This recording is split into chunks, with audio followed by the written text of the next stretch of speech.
రాష్ట్రంలోని కాపు సంఘాలని ఒక తాటిపైకి రావడంతో పాటు దళిత బడుగు బలహీన వర్గాలు మైనారిటీలతో కలిసి పయనిస్తే రాజ్యాధికారం సాధ్యమవుతుందని రాష్ట్ర కాపు జేఏసీ అధ్యక్షుడు డాక్టర్ వాసిరెడ్డి యేసుదాసు అన్నారు. కాకినాడలోని కాపు కళ్యాణ మండపంలో ఏర్పాటు చేసిన కాపు తెలగ వంటరి బలిజ తూర్పు మున్నూరు కాపు రాష్ట్ర జేఏసీ ఆత్మీయ సమావేశం దాసు అధ్యక్షతన జరిగింది. ఈ సమావేశానికి రాష్ట్రంలో పలు జిల్లాలను కాపు జేఏసీ ముఖ్య నేతలు హాజరయ్యారు. ఈ సందర్భంగా దాసు మాట్లాడుతూ రాష్ట్రంలో అధిక సంఖ్యలో ఉన్న కాపులకు ప్రాధాన్యతనిచ్చి పరిపాలన సాగాలని విజ్ఞప్తి చేశారు. ముఖ్యంగా అధికారంలోకి వచ్చిన కూటమి ప్రభుత్వం కాపుల అండదండలతోనే అధికారం చేజిక్కించుకుని అధికారం కొనసాగిస్తుందన్నారు.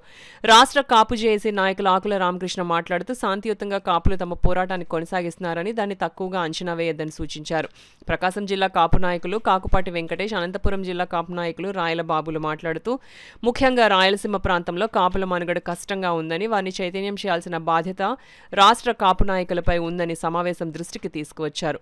కాపు సద్భావన సంఘం గౌరవ అధ్యక్షులు బసవ ప్రభాకర్, చందు జనార్దన్లు మాట్లాడుతూ ప్రతి నెల 15వ తేదీన ఒక జిల్లాలో కాపు సద్భావన సంఘం ఆధ్వర్యంలో సమావేశం ఏర్పాటు చేయాలని సూచించారు. విశాఖ జిల్లా కాపు సంఘం నాయకులు కర్రె వెంకటరమణ మాట్లాడుతూ భరోసా కేంద్రాల ద్వారా కాపులకు సంక్షేమం చేస్తున్నట్లు ప్రకటించారు. తూర్పుగోదావరి జిల్లాకు చెందిన కాట్నం వెంకటరత్నంలు, బాసెట్టి ప్రసాద్, నిమ్మకాయల వెంకటేశ్వరరావు, గంగిరెద్దుల వెంకటరమణ, కిరణ్, పి సేతు మాధవరావులు మాట్లాడుతూ కాపు సమాజ అభివృద్ధికి తమ వంతు కృషి చేస్తామని సమావేశంలో తెలిపారు. అనంతరం కాపు ఐక్యతను ప్రదర్శించారు. రాష్ట్ర జేఏసీ నాయకులు ఆరేటి ప్రకాష్, ఎర్ర వేణుగోపాలరాయుడు, రామదేవ్ సీతయ్య దొర, మల్లాడి విష్ణు, వంగ సత్యనారాయణ, జంక్షన్ బాబ్జీ, కోన ఉమేష్, కూరాకుల చిన్నబాబు, మావులూరు సురేష్ నాయుడు, గొల్లపల్లి లక్ష్మణరావు, మాధవరపు తిరుమలరావు, గుండు శ్రీనివాసరావు, వాసిరెడ్డి జ్యోతికుమార్, దూళ్ల నాగభూషణం, కోపిశెట్టి శ్రీను, గంగిరెడ్డి వెంకటరమణమూర్తి, తుమ్మలపల్లి రమేష్ తదితరులు పాల్గొన్నారు.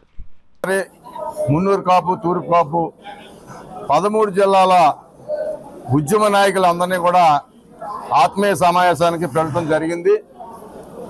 దీని పూర్తి ఉద్దేశం మేమంతా 95% కాపులు, తెలగలు, బలిజలు కూటమికి పనిచేసి ప్రభుత్వాన్ని ఏర్పాటు చేయడం జరిగింది. ఈ కాపులు 30 సంవత్సరాలుగా వెనకబడి చూసుకుంటుంటే చాలా వెనకబడుతూనే ఉంది. ప్రభుత్వాన్ని నెగ్గించాలన్నా, ప్రభుత్వాన్ని ఇంటికి పంపించాలన్నా ఈ 1 కోటి మంది కాపులు కీలకం అని చెప్పి సందర్భంగా తెలియజేస్తూ, ముందుగా ఈ ప్రెస్ మీట్ కానీ ఈ జేఏసీ మీటింగ్ కానీ ప్రభుత్వానికి వ్యతిరేకం కాదు.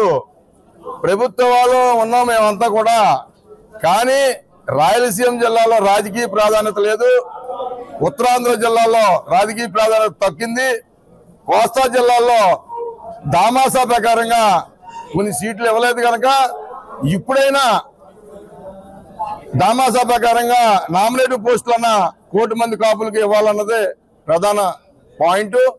రెండోదిగా మరి ఏదైతే ఆ రోజు 5% రిజర్వేషన్ చంద్రబాబు నాయుడు గారు ఇస్తే జగన్మోహన్ రెడ్డి పక్కన పెట్టాడో దాన్ని చంద్రబాబు నాయుడు గారు నిమ్మని రిక్వెస్ట్ చేస్తా ఉన్నాం. ఏదైతే కాపు కార్పొరేషన్కి అమౌంట్ ఇస్తా ఉన్నారో సంవత్సరానికి 2000 కోట్లు ఇస్తానని, 3000 కోట్లు ఇస్తానని చెప్పడం జరిగింది. మరి ఇప్పుడు సుమారు 2 సంవత్సరాలు అవస్థ ఉంది. పారిశ్రామికవేత్తలుగా కాపుల్ని పెంచుతామని చెప్పారు, కానీ అది ఎక్కడ కనిపించట్లేదు కనుక దాని మీద కూడా మా కూటమి ప్రభుత్వానికి డిమాండ్ చేస్తా ఉన్నాం, రిక్వెస్ట్ కూడా చేస్తా ఉన్నాం. ఎందుకోసం అంటే రాష్ట్రంలో ఇవాళ ప్రభుత్వం వచ్చి 15 సంవత్సరాలు ఉండాలని ముఖ్యమంత్రి గారు, ఉప ముఖ్యమంత్రి గారు చెప్తా ఉన్నారు. కానీ ఆర్థికంగా, రాజకీయంగా, సామాజికంగా ఈ పెద్ద కులం ప్రభుత్వాన్ని ఏర్పాటు చేయడానికి నిర్ణయం తీసుకుంది కనుక తప్పకుండా ఈ నిర్ణయాల్ని